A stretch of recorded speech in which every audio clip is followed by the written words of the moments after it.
Sir, welcome. My name is Matt Fash, Navy Memorial. How you doing? Fine. If I could please have your name and rank. Hi, my name is Michael Ray Goode. I'm a CM1 retired. I spent 22 years in the United States Navy Seabees. Fantastic, sir. If you could please just start us off when you first got involved with the Navy and bring us through your career. My dad was a gunner's mate in World War II. I bet he was in World War II if he started out. And they became a mineman right after Pearl Harbor, because he was on the Minnesota or the Missouri, something like that. And I just liked the Navy. It was like I lived with it, because my dad was in the Navy. Yeah.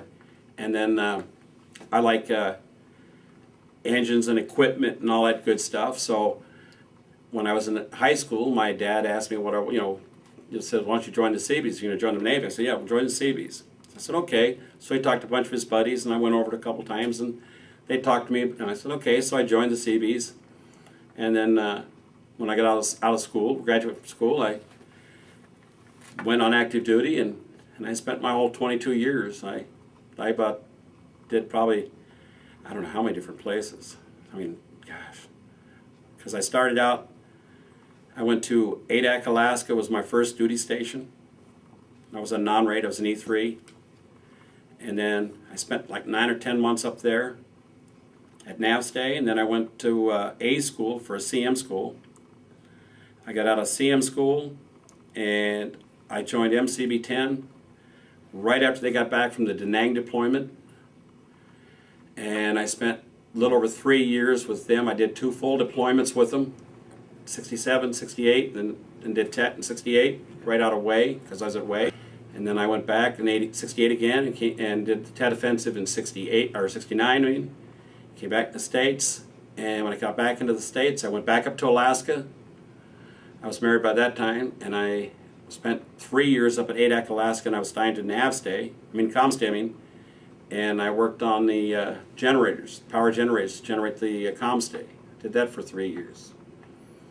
Then I left COMSTAY, I went back to Wainimi, I went to school again, went to B school, and from B school I joined MCB 4, and I spent 4 years with MCB 4, and I was there at 75 just before I left there in 75. We were in Okinawa. Yeah, it was Okinawa. Guam. I'll take it back. It was Guam, because we had they had Operation New Life. It was at the end of the Vietnam War. They were bringing all the Vietnamese that were trying to come into the States. They were importing them in. So on Guam there was an old World War II hospital and airstrip, and we cleaned it out. Our battalion, we had another battalion sent some people to give us a hand, and we had some Army giving us a hand. But we cleared the whole airstrip out, and we put up tents, squad tents up, and we made bathrooms for them. We made showers for them, and they were in a big caged line, fenced-in area, so they wouldn't go nowhere, but they could be interviewed and do their background checks and stuff. They had a place to do.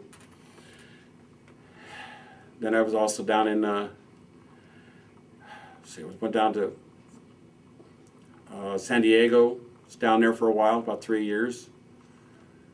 At Amphibs, I was on shoreside. I never left there. I stayed on the shoreside. It was great.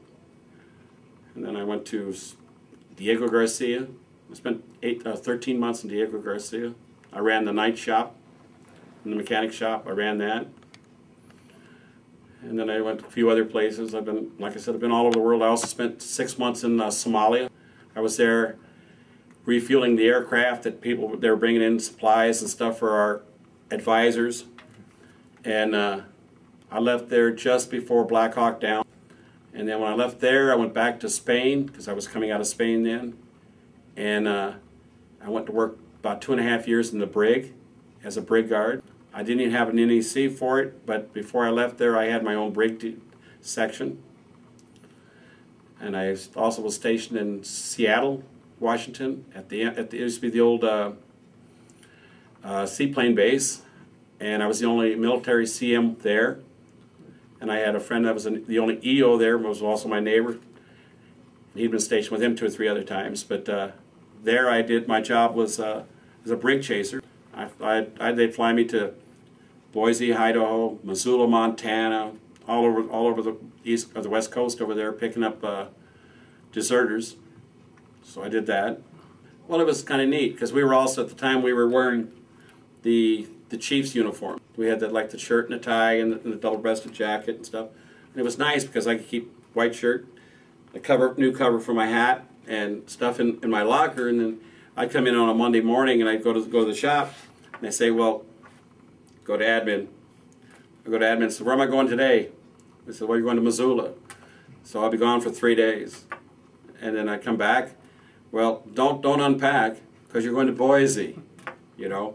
And I did like about 3 years. It was, you know, I got to do a lot of traveling, meet a lot of different people, see a lot of different things. It was nice. But like I said, I can't say I had a bad 22 years. I had a good 22 years. I've had, I also was, let me see, I've done all that. I also was oh, I don't know, just so many different things. My last tour of duty was at, here in Virginia Beach at the Mine Warfare School. I was taking over the attachment that takes care of all their equipment. And so I was there for that, and I was, at the time, I was also the senior first class on the base there when I got retired. So, and like I said, my dad did 20 years in the Navy. He retired in 1956, and he was also in the first graduating school of minemen for the Navy minemen. And when he died, he was the oldest living mineman on record at the time. And then, like I said, I did the 22 years, so my dad did World War II and Korea.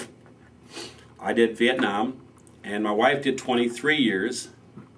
I got out as an E6, she got out as an E8, and she was in Desert Storm, Desert Shield.